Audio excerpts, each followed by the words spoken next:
Новый король роскоши среди внедорожников Mercedes, обновленный GLS. С Томасом разберемся, что изменилось снаружи и внутри. Полный обзор. Начинаем с более крупной решетки, и звезды Mercedes здесь уже не маленькие. Здесь две горизонтальные планки и встроенная звезда, оформление AMG Line. Со стандартной версией доступна звезда на капоте. На разрешенных рынках теперь она может подсвечиваться. При этом подсветка контура решетки доступна на всех рынках. В Евросоюзе она тоже разрешена. Пакет Night дает рамку из затемненного хрома. Без него светлый хром. Вокруг идет черная маска. Из-за нее кажется, будто капот приоткрыт, хотя он полностью закрыт. Просто контраст стал сильнее. Она еще помогает забирать воздух. У спортивной версии внизу планки. Новые фары со звездным рисунком. В него встроены указатели поворота. Digital Light с матричными фарами. Опция. Dark Petrol. Новый интересный однотонный цвет. 5 метров 22 сантиметра. Колеса от 20 до 23 дюймов. Здесь 22. В линейке AMG колесные арки идут в цвет машины. Пакет Night добавляет черные окантовки. У стандартной версии оформление другое. Airmatic – стандартная пневмоподвеска. За доплату и Active Body Control – активное управление кузовом. В зависимости от режима она наклоняет кузов в повороте или держит его ровно. Раскачка вверх-вниз помогает выбраться из песка. Это опция. Сзади тоже много нового. Здесь рисунок из 3 звезд и эффектный контур. У GLE, кстати, звезд 2. По центру огромная черная планка. Мне она не нравится. В обновленной младшей модели такая же планка, а у купе ее нет.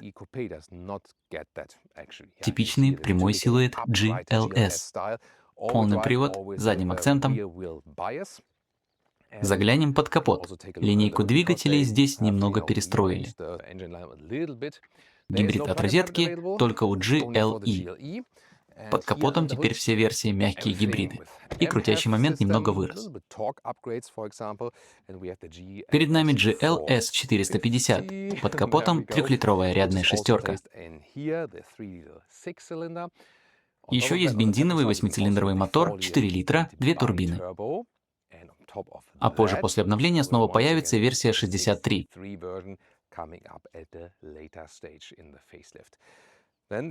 Есть и дизели, например, с 2 разными вариантами мощности. Идем дальше. Любимая функция – электрическое складывание сидений. Скоро покажу. Переходим в салон. Вот знакомый ключ Mercedes. Выглядит приятно. Послушаем дверь. Спереди у младшей модели я слышал то же самое. Интересно, задние двери обеих моделей звучат солидно, а передние выше по тону. Понимаете? Спереди все аккуратно закрыто. Здесь мягкая подушка под локоть, обычные клавиши стеклоподъемников и красивый матовый декор из дерева. Теперь у всех деревянных вставок открытая текстура. Вентиляция и подогрев на отдельных кнопках, электрорегулировки рядом. Аудиосистема Burmester звучит действительно отлично. На пороге подсвечиваемая накладка Mercedes-Benz. А здесь коврики AMG с высоким ворсом. Выглядит здорово. Приятно такое видеть. Я бы и дома от такого ковра не отказался. Надо будет спросить, можно ли заказать. У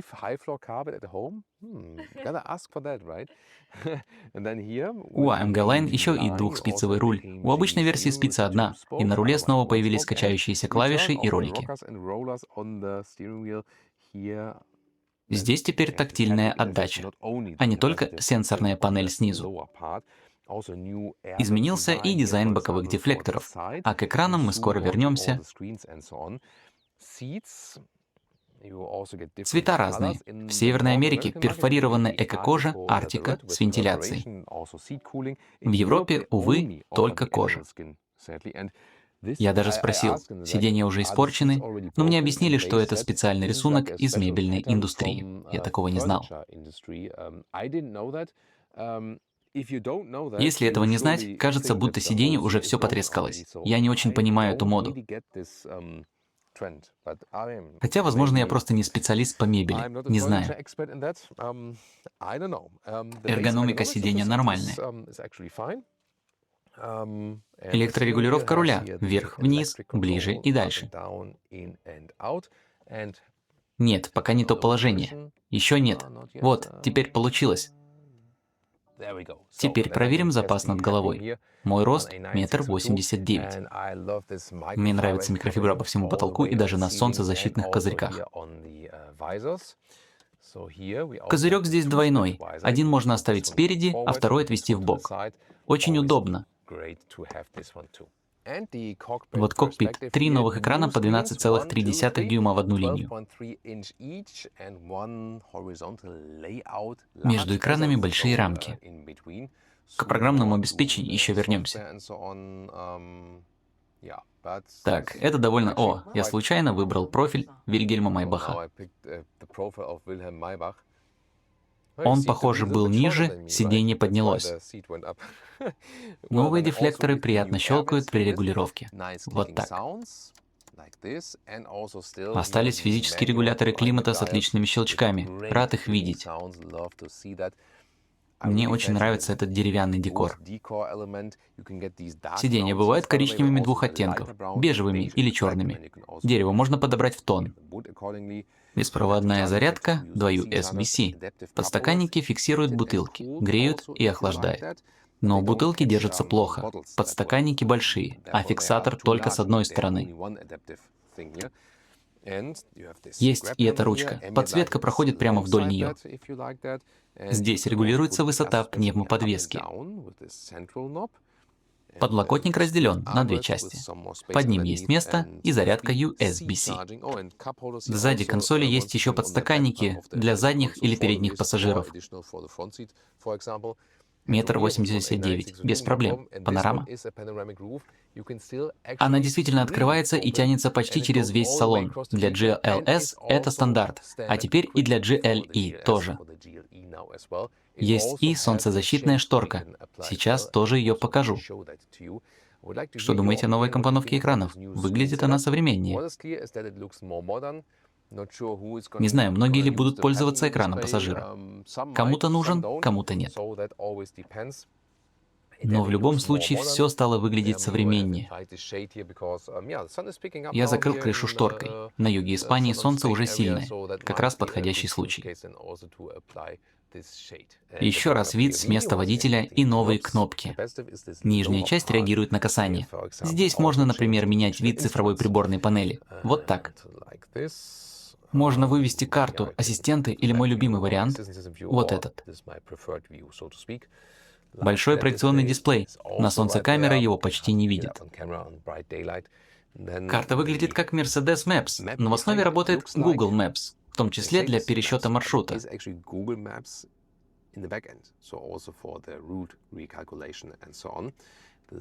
Главное меню теперь гораздо быстрее. Так, я что, открыл меню владельца? Система Бурмистр отличная. Есть даже режим Intense, например, для электронной музыки. Здесь графика машины. Ее можно включить. Ого, экран на солнце раскалился. Отключить его можно кнопкой сверху. Если нажать и удерживать регулятор громкости, можно включить или отключить европейский звуковой сигнал контроля скорости. А теперь посмотрим, что есть на экране пассажира. Для камеры нужен накопитель USB. И снова Angry Birds. Игры здесь тоже есть, если пассажир захочет играть во время поездки. Что выберешь на экране пассажира? Angry Birds значит Angry Birds. Задние сиденья тоже регулируются электрически. Можно двигать их вперед и назад и менять наклон спинки. Ну, набивка здесь довольно жесткая. Я бы не назвал второй ряд особенно комфортным. Сиденье чуть заваливает назад. Комфорта я ожидал большего. Некоторые гораздо более дешевые внедорожники сзади удобнее. На крайних местах есть Isofix с аккуратными крышками. Здесь новая центральная секция. На среднем месте можно сидеть, а эту часть опустить. Как в обновленном S-классе, здесь есть отдельные пульты задних экранов. Если захотите ими воспользоваться, с этих пультов можно, например, включить массаж сидений. Здесь есть беспроводные зарядки, немного места для мелочей и еще два USB-C. А этими новыми пультами можно управлять массажем сидений и солнцезащитными шторками. Нужно ли это? Вопрос. Пульты можно взять в руку. Задние экраны – опция. Управлять ими можно касанием. Всю эту конструкцию можно снова убрать. В центре раздельный климат. Сейчас он выключен. А внизу два выдвижных USB-C и порт HDMI для экранов. Теперь третий ряд. Справа сзади я заранее выставил сиденье вот в такое положение. Во втором ряду я еще помещаюсь, поэтому сиденье немного сдвинул вперед. Посмотрим результат. Посмотрите сюда. При складывании важно, как сиденье проходит рядом с обшивкой.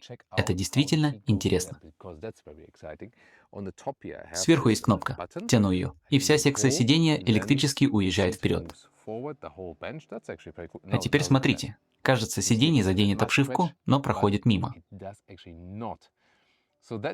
Вот это действительно продумано. Сиденье уходит далеко вперед. Смотрите. И теперь я могу забраться на третий ряд. Я выставил сиденье так, чтобы высокий взрослый помещался во втором ряду. Но на третьем ряду ногам уже тесно. Несмотря на длину машины, взрослым здесь неудобно. Скорее место для детей, например, по дороге на футбол. Зато Isofix есть даже на третьем ряду. Хорошо, что об этом подумали? Есть подогрев, USB-C и кнопка, которая складывает сиденье. Хорошая люксовая функция. Подстаканники обычные, а над головой пространства хватает. Высокий взрослый по высоте сюда влезет, но ногам тесно, даже если второй ряд немного сдвинуть вперед. Теперь багажник и любимая функция складывания сидений. Кстати, пока мы снимали вертикальное видео, к нам пришел очень милый гость – собака. Может, она тоже захотела проверить багажник GLS. Бензопила на фоне к машине не относится. Даже с поднятым третьим рядом это все еще помещается. Ширина багажника здесь – 1,20 м. Очень неплохо. А длина при поднятом третьем ряду – около 55 сантиметров. Под полом хранится эта шторка. Ставится она вот сюда. Но волшебная кнопка находится здесь сбоку. Нажимаем один раз, и все складывается само. Вот так. Сначала автоматически поднимаются подголовники, и только потом оба задних ряда сами складываются вниз. Отличная функция. Играл бы с ней весь день, прямо как в Симпсонах. Теперь измерим длину до второго ряда. До второго ряда 1,20 м, а общая длина огромная, рулетка теряется внутри. Получается примерно 2 метра, и даже чуть больше.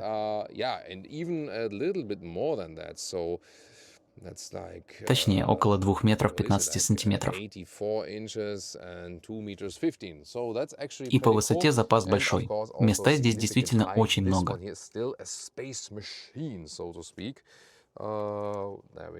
Получается примерно 84 сантиметра по высоте.